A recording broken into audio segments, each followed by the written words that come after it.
Pinagpapasa na ng courtesy resignation ang lahat ng undersecretaries at assistant secretaries ng Department of Social Welfare and Development.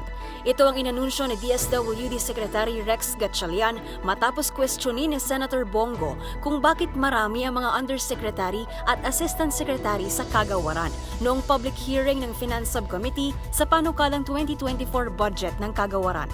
Sa parehong hearing, iginiit din ni Senator Raffy Tulfo ang issue tungkol sa hindi pagre-regularisa ng kagawaran sa mga job order at contract of service ng mga empleyado kahit na ilang taon nang nagtatrabaho ang mga ito sa ahensya.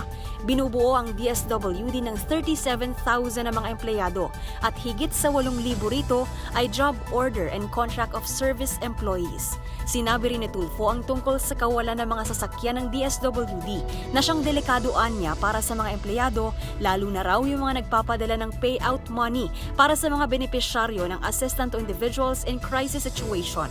Depensa naman ni Gatchalian, nakapagpasa na ang kagawaran ng mga request sa Department of Budget and Management para sa plantilla positions. Paliwanag pa ng kalihim, sasailalim sa evaluation ang mga opisyal ng kagawaran para sa operation streamlining.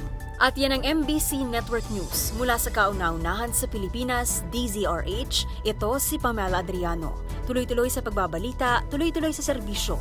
Sama-sama tayo, Pilipino.